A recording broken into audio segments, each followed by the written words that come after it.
Welcome back to Leeds Lately for another Tactics Thursday. This time we're going to be looking at the fantastic fullbacks in Sam Byram and so far this season, mostly Archie Gray, who has done a fantastic job. Before we actually start talking about the tactics, I just want to actually have a little crack about them two in particular, because I think for one, Sam Byram, to get him on a free and for what he's done and how he's played so far, he's been absolutely fantastic, a revelation really, and probably a better player than he was when we sold him, which, yeah, usually you would say, yeah, however many years it is, 10 years later in his career, you'd expect that. But Sam Byram has been really, really injury-riddled at times during his career. I think he played at Norwich 50% of the available games, which is really low considering he would have been a first pick if he was actually fit. So for him to come back in and to be managed by Farke again, I think that's helped him to get that level of understanding of the system, which we're going to talk about a little bit in a minute.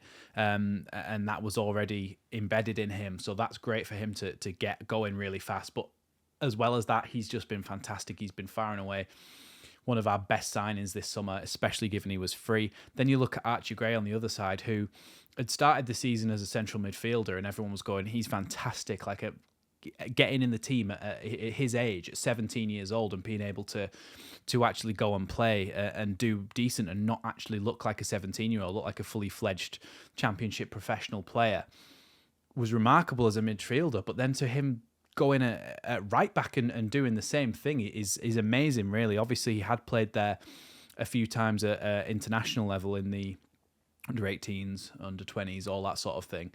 I don't think he's played for the under-20s yet, actually. I don't know. You'll have to let me know on that one. But he's played for England youth levels at right back, is my point.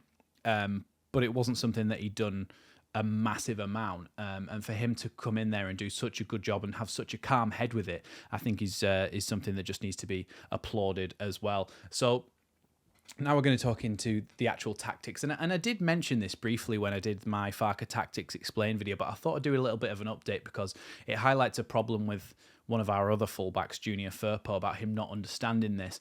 So if I talk you guys through it, you'll understand why Firpo isn't doing what he should be doing and why Byram and Gray actually are.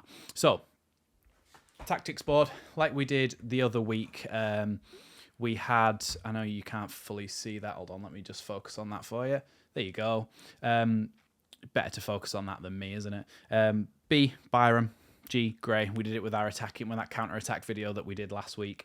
But this time it's Byram and Gray who are highlighted because they're the players who we're going to be talking about in today's video. So the first thing I want to mention is how traditionally this is how our team looks. And in a lot of teams, when you have fullbacks like this and you have these players who, so in Somerville and Dan James, who aren't necessarily playing as wingers, they're not that wide. In these systems, you would usually expect these fullbacks to make overlapping runs, but they don't do that in this system. So let's see what they actually do. So let's say that, first of all, let's say that Leeds have a goal kick and they're going to be playing out from the back. The first thing that happens is these players are much further up here. So you get Jorginho up there, Joel Firo up here. Obviously, these players will come down and will be sort of trying to mark these areas. But what happens is these players go up like this, way away from the action, and almost go as wingers. They're that high up and that wide that they almost go as wingers for these goal kicks. Obviously, these players are down a little bit. So these players are actually way up here, almost as inside forwards for goal kicks.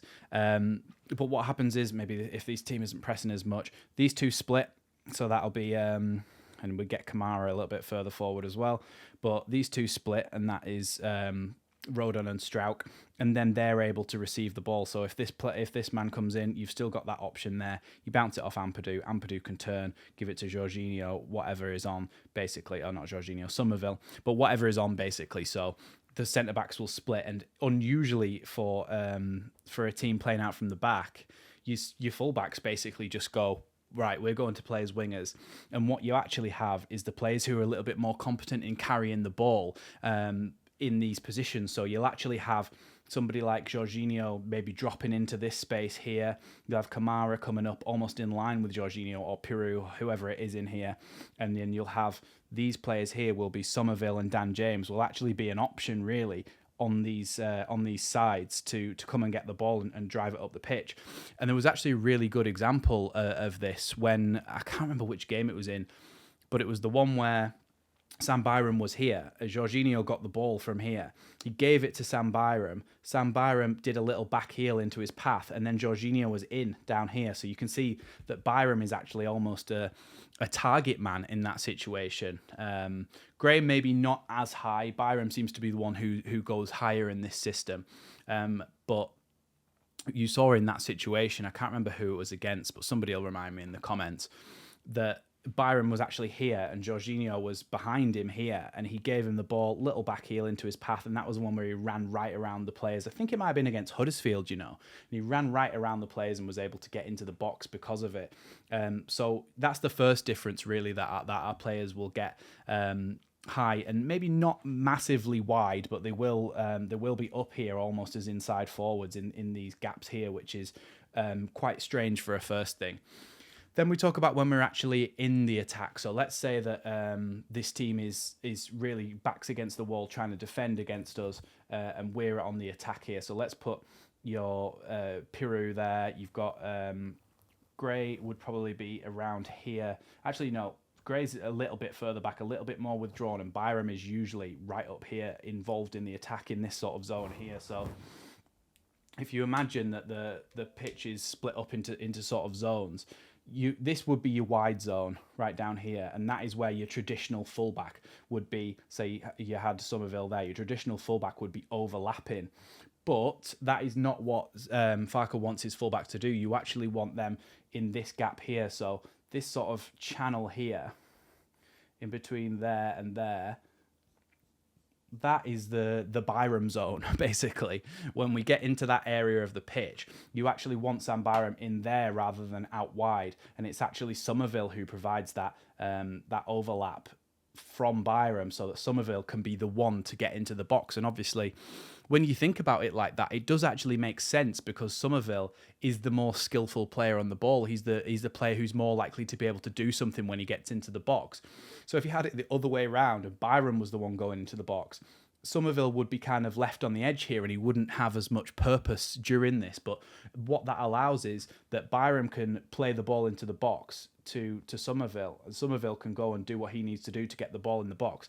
And Byram has that opportunity that if something goes wrong and we get counterattacked, he's further towards his own goal and he can come back this way and defend in his natural left back position. So that's why they tuck in like that. And also it just makes a difference making teams have to think about it, because most teams will be used to coming up against teams who have overlapping fullbacks, not inverted fullbacks, underlapping fullbacks as we call them. It's something that Pep, I think, pioneered a few years ago. Somebody will tell me now that somebody from the 80s was doing this, but just in recent years, let's say he repopularized it, because that's how he was utilising Kyle Walker. He's obviously moved on from them, but Farke is enjoying that tactic and likes to use it. So that's why you see Byram in there. Now, when we talk about Archie Gray doesn't actually tend to get as high and wide as Sam Byram. But I think this is a little bit to do, again, links to the counter-attacking video that I did the other week. We attack down the left just a lot more.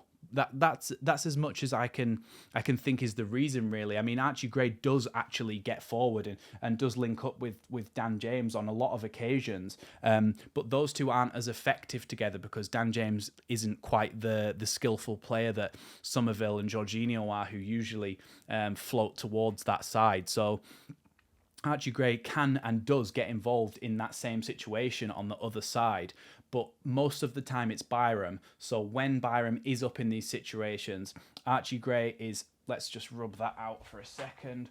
Archie Gray probably occupies a space of there, so he can be anywhere in this space whilst Leeds are attacking on that side. So that, again, he has the ability to make that recovery run and get back into his own half and into his own defensive position as well. So what happens then whilst these players are up here. So the first thing that will happen is, let's move everybody forward a bit and say that these players are a little bit more in the defensive areas, and some of it is here, Byram's there. This looks a little bit more like what we're talking about, because we'd play quite a high line, don't we, with those two like that, and then we'll have another one in there. So basically this is Ampadu and Kamara, and let's say that they have the ball. We wouldn't have all those players up there, would they? They'd be like a bit like that, let's say.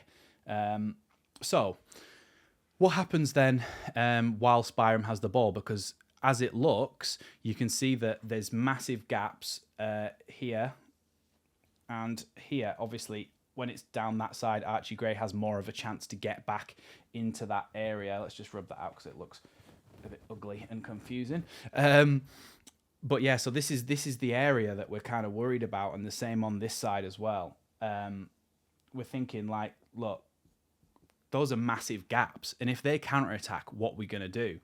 So let's say that Ampadu gives the ball into Piru's feet here, but this player comes in and nicks it in and takes the ball. So the first thing that Ampadu is going to do is drop back a little bit into this position here, so that he can basically mark off this zone and basically becomes a fullback.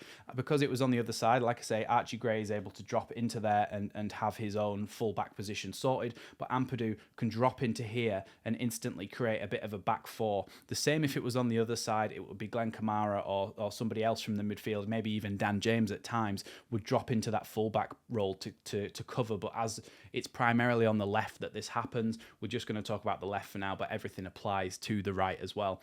But Ampadu would drop in there, and then whilst he's done that, Byram can make that recovery run. Ampadu can go and take up his position back in the midfield as they've come forward, and then Leeds can start to get their shape back as quick as possible. So it's a way of getting our shape back, and it's what's called rest defense. Now, rest defense is just a simple way of saying how do you defend whilst you're attacking, and an important part of any football team is your rest defense, because if you have the ball up in these attacking situations and they suddenly break and they suddenly counterattack, and you do only have two players back, you start to think, well, you're just going to get counterattacked on. The worst thing about Jesse Marsh's whole system was how terrible the rest defense was. We were often left like this, and he actually wanted the defender to go one-on-one with this striker. But what Farke does really well is that these will drop in here, and then when he's back, he drops in here, and they actually create like almost a square in midfield. And that is the rest defense, but it just allows Byram and Gray to get back in, and everybody else to make their recovery runs. And that's how Leeds United defend whilst they've got the ball in attack, and how they don't get counter-attacked too badly by having the fullbacks that high. Now, I did say I was going to mention Firpo as well. The issue with Firpo is that he's not fully understanding what that role is. So when we talked about, let's just rub all this off for now. When we talked about Byram, he knows this role and responsibility really well because of his time with Farke at Norwich. Whereas Firpo, obviously, he's coming into this system new. He's actually, at time of recording, just got injured again for another couple of weeks. And obviously, because of all these injuries, he hasn't had the chance to particularly bed himself in to the system and learn the system. Let's put an F on that now, so you know it's Firpo and not Byram. So what Firpo does, he just takes up the position of the traditional fullback, and in those situations Archie Gray might be tucked in nicely how he's supposed to be, but Firpo goes really high and really wide, and it means that because he's in the wrong position and because he tries to overlap and get in here and then put the ball in the box, it leaves this gap that we were talking about wide open, because nobody really knows how to cover him. He can't get back in fast enough, because if he's left up here, so this is the area that Firpo wants to run into when he's attacking, right? But you can see how if Byram is here, and obviously on there it doesn't look like that much of a distance, but it is a little bit of a distance, and you're going to be quicker getting back from there than you are getting back from there. It's just simple distance. But also it's the rest of the team knowing what to do in that situation, because usually Byram is in here, the Byram zone. He's usually in here, so then Ampadu knows that, oh, I can see him ahead of me, I can now drop into there, for example. But when it's Firpo, he's like, oh, he's doing a different thing. Do I need to drop in? Or when Firpo then gets back, are we both defending this zone? Do I need to come inside? It just throws a little bit of a spanner in the works in terms of the patterns that they know that they need to play. So it's important that Firpo learns how to do that. I mean, personally, I don't think he's good enough anyway, but Byram's been doing it brilliantly, and I'm really happy with the way that Byram and Gray have been playing. Obviously, by the time you watch this video, Spence might have started getting in again, so hopefully he starts to learn this as well, but at least you can learn what Spence should be doing, and we might start attacking down the right a little bit more. But yeah, that was another Tactics Thursday. I hope you enjoyed it. If you want to chat about anything like this down in the comments, then just put something down there and we'll have a chat about it. Thanks for watching Leeds Lately, and I'll see you in the next one.